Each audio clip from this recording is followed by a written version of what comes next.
नमस्कार. कथागाथाच्या या भागात तुमचे सर्वांचे मनापासून स्वागत. आजची गोष्ट आहे रामायणातील खलनायकाची, अर्थात रावणाची. देवांकडून सर्वोच्च बुद्धिमत्तेचे वरदान लाभलेला, अमानुष हिंसा आणि प्रकांड विद्वत्ता अशा विरोधाभासाचे हे व्यक्तिमत्व आहे. कोणत्याही प्रतिफलाशिवाय प्रेम करणारा आणि अनुतापाशिवाय हत्या करणारा. भगवान शंकराचा अनन्य भक्त दशानन आहे. दशानन म्हणजे 10 डोकी असणार आहे, पण हे रामलीलेत दाखवले जाते. ते खरे तर प्रतिकात्मक आहे. डोके एकच आहे, पण ज्याच्यावर 10 डोक्यांची कृपा चालते. 10 तऱ्हेने तो विचार करू शकतो. इतकी बुद्धिमत्ता रावणाजवळ आहे. नवग्रह तर त्याच्या चरणांशी वास करतात. शनीवर तर तो चरण ठेवून बसलेला आहे. पण तरी देखील युद्धात रामाकडून मारला गेला. कारण एकच, प्रभू राम हे सगळ्या इच्छांपासून मुक्त आहेत आणि रावण सगळ्या इच्छांमध्ये बांधला गेलेला आहे. या रावणाची एक दुसरी बाजू आज आपण समजून घेणार आहोत. ज्यावेळी प्रभू रामांनी युद्धाची घोषणा केली त्यावेळी त्यांनी एक यज्ञ करायचे ठरवले. रामाने जांबुवंतास सांगितले. जांबुवंत सगळ्यामध्ये वयस्कर आहे, ब्रह्माजींचे नातू आहेत आणि रावणाच्या आजोबांचे मित्र आहेत. तेव्हा रामाने जांबुवंताला सांगितले की आम्ही पूजेसाठी आम्हाला एका पंडिताची आवश्यकता आहे. कारण आमचे आराध्य आहे शंकर. त्याच्यामुळे जे पंडित असतील ते शैव पाहिजे, शिवजींना मानणारे. आणि मी वैष्णव आहे, त्यामुळे वैष्णव देखील असावा. पण या युद्धक्षेत्रात, या जंगलात असा पंडित मिळणे दुर्मिळ आहे. मग पूजा कशी होणार? जांबुवंत म्हणाले, आमच्याकडे असा एक पंडित नजरेसमोर आहे, पण तो तुमचे पौरोहित्य स्वीकारणार नाही. रामजी म्हणाले, कोण आहे? जांबुवंत म्हणाले, पुलस्त मुनींचा नातू महारथी रावण, जो शिवभक्त देखील आहे आणि वैष्णव सुद्धा. तेव्हा प्रभू राम म्हणाले, मग त्यांना विचारा, आमचे पौरोहित्य कराल का? जांबुवंत म्हणाले, महाराज, युद्धामध्ये ज्यांना हरवण्यासाठी जात आहात त्यांच्याकडूनच पौरोहित्य करून घेणार. राम म्हणाले, तुम्ही विचारून तर पहा, महापंडित रावण आमच्या यज्ञाचे पौरोहित्य स्वीकारायला तयार आहेत का? तरच हा यज्ञ होऊ शकेल.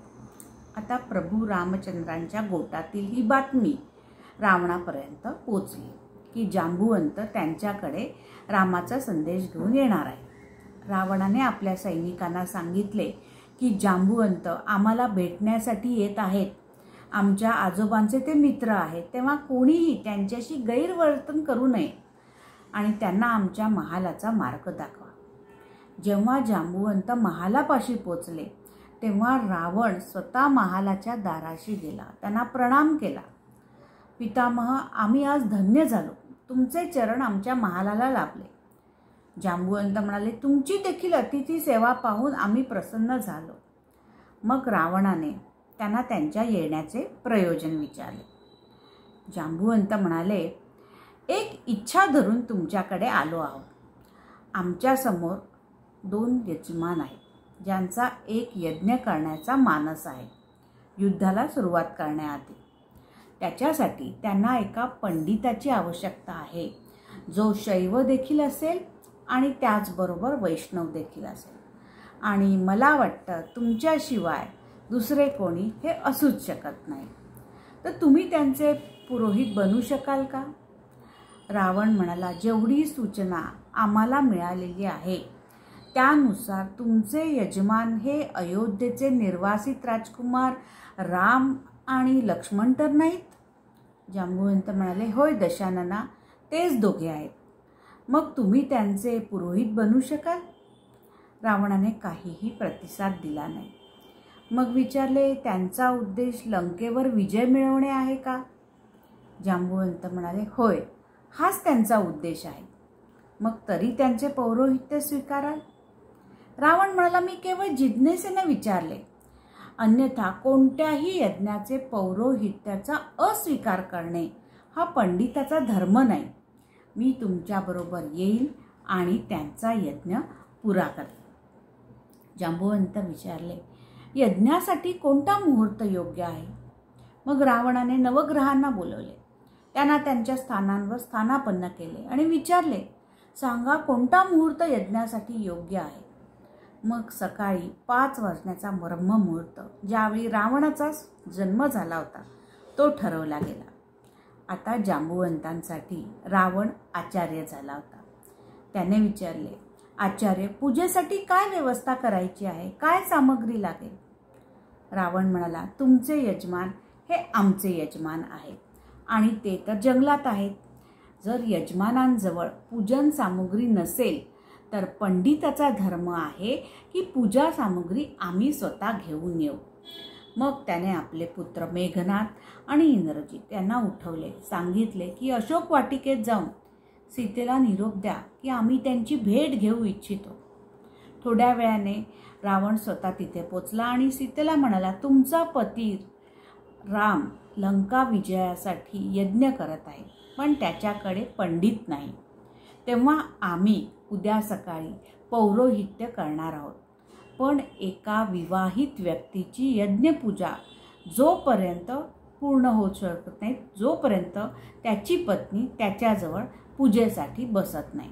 तू त्याची धर्मपत्नी असल्यामुळे उद्या सकाळी इंद्रजित रथ घेऊन येईल, तेव्हा नवीन वस्त्रे धारण करून रथात बसून ये. कारण आमच्या यजमानांची पूजा यथायोग्य झाली पाहिजे. पण लंकेतून मुक्ती केवळ पूजा होईपर्यंतच सीमित आहे.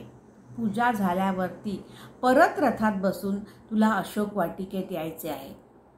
मग दुसऱ्या दिवशी ब्रह्ममुहूर्तावर शिवलिंगाची स्थापना केली गेली. एक विग्रह बनवला प्रभू रामांनी आपल्या हाताने. समोरून धोतर नेसून टिळा लावून तेजस्वी रावण पुरोहित बनून आले. राम लक्ष्मण आपल्या आसनांवरनं उठून त्यांनी पुरोहितांना प्रणाम केला. आचार्य, मी दशरथ पुत्र राम आणि माझा धाकटा भाऊ लक्ष्मण यासह तुम्हाला प्रणाम करत आहेत. मग आचार्य स्थानापन्न झाले आणि त्यांनी यज्ञासाठी पूजनेचा प्रारंभ केला. आचार्यांनी विचारले, आमचे यजमान विवाहित आहेत का? तेव्हा राम म्हणाला, मी आचार्य विवाहित आहे. मग तुमच्या पत्नीस तुमच्या बाजूला स्थानापन्न होण्यास सांगा. प्रभू म्हणाले, आचार्य, माझी पत्नी माझ्यासोबत नाही. जांबुवंत म्हणाले, आचार्य, आता पूजा कशी होणार? रावण म्हणाले, पितामह, आम्ही तुम्हाला अगोदरच सांगितले होते, जर यजमानांकडे कोणतीही सामग्री नसेल तर आचार्यांचा धर्म बनतो की ते पूर्ण व्यवस्था बनवून देतील. बेटा इंद्रजित, यजमानांच्या पत्नीला त्यांच्या बाजूला स्थापित करा. मग अपहरण केली गेलेली आमची जगतजननी सीतामाता बाजूला बसली. पूजा अर्चना झाल्यानंतर रावण म्हणाला, आम्ही तुम्हा यजमानांना आशीर्वाद देतो की तुम्ही ज्या संकल्पासाठी हा यज्ञ करत आहात, आज सारे देवता उपस्थित होऊन तुमच्या संकल्पाला पूर्ण करण्याला मदत करतील. बना पुरोहित रामचंद्र का, जय का वरदान दे आया. जेव्हा रावण जायला निघाला, रामाने विचारले, आचार्य दक्षिणा?